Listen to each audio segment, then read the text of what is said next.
Okay, today I'm going to talk about one of the most commonly used items that a mud engineer ever uses. Basically, it's called a Marsh funnel and a measuring cup. This is for crude testing of viscosity, relative viscosity that is. And it was developed and invented by Dr. Marsh back around 1935 and has been used extensively ever since. The beauty of this instrument is that it is very simple to use and anyone can readily understand the principles here. Pure tap water takes 26 seconds, plus or minus a half a second, to flow out the bottom of the orifice or the cone here. Thicker fluid will take 35, 40 seconds, 45, 50 seconds, so on and so forth. So it's a relative viscosity against water. And of course water has a specific gravity of 1. The overall dimensions of the funnel, it's a little over 6 inches in diameter. There is a 12 mesh screen here that you pour your liquid through to get rocks and pebbles and things of that nature out of the way that would interfere with the opening at the bottom. There is no real correlation with this type of viscosity with rheology as measured with a viscometer or a rheometer. The main reason is that this is gravity fed, so if you have a denser fluid, it's going to flow out faster than if you have a, say, less dense fluid.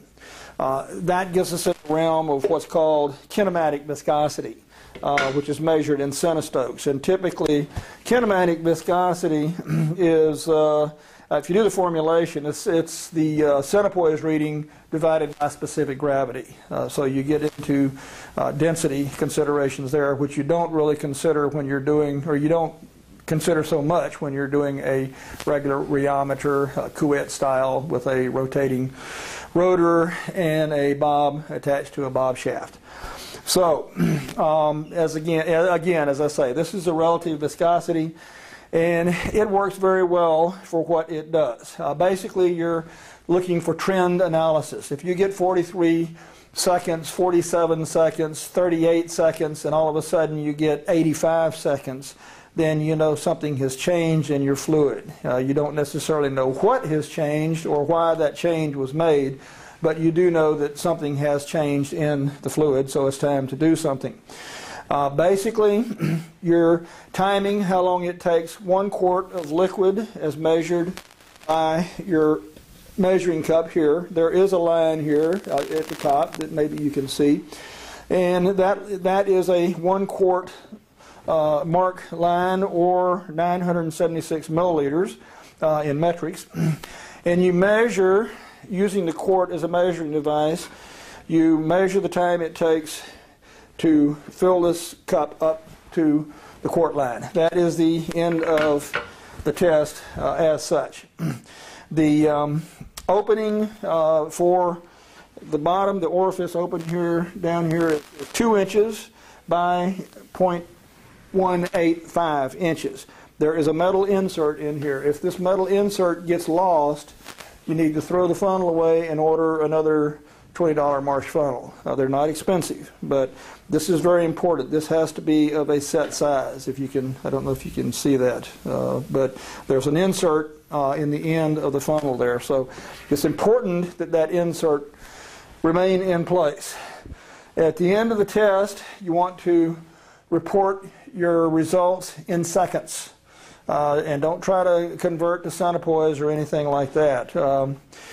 In a previous life with another company that I worked for, we tried for about 5 years to correlate viscosity as measured in a funnel with viscosity as measured with a viscometer.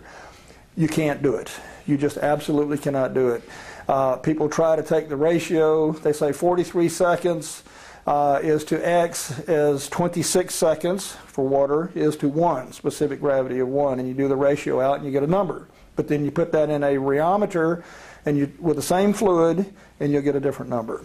So they're really not correlatable. Again, this is just a relative viscosity, but for what it does, it works very well. And there are thousands of these that have been sold in the past, tens of thousands, probably hundreds of thousands.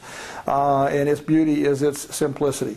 So what I'm going to do, I'm going to show you how this is run. I have a bucket of mud here, and this is a field mud that was supplied by one of our customers. So basically, you hold your finger over the orifice. It's usually good if you take your stopwatch off. You can use a stopwatch. Most people just use their regular wristwatch. And I will take my mud sample, I will pour it in here to the bottom of the screen, the bottom of the 12 mesh screen. That is 1,500 milliliters approximately.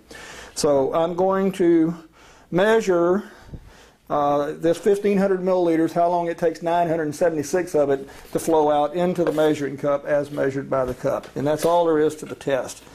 So I'm going to try to do this by myself. It's a little difficult. I hope I don't pour it all over the lab, but here goes. This is my cup. This is my bucket of mud. And all right, we're up to the bottom of the screen. Now, I'm going to put my cup in place, get my trusty stopwatch out, and get me a good marker, and go.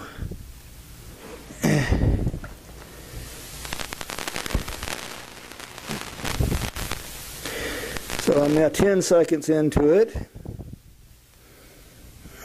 15 seconds,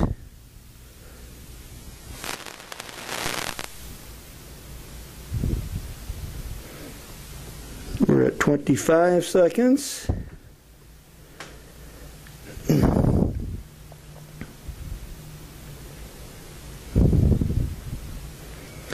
35 seconds, 40, and stop. I got 43 seconds. 43 seconds for this particular water-based drilling fluid as supplied by a customer of ours. So basically that is all there is to the test. If I rerun this test, as I said before, and I get 40 seconds and 50 seconds, and all of a sudden I get 90 seconds, or I get 30 seconds or something like that, it's very out of the ordinary. Then it's time to start adding saxabentonite or lignosulfonate or something to the drilling mud to thicken it up or thin it out, whatever. So that basically is how you run a Marsh funnel viscometer test. It is very simple, very easy, and it works very well, and that's its beauty. That is its beauty. It's a very simplistic piece of equipment. Thank you very much.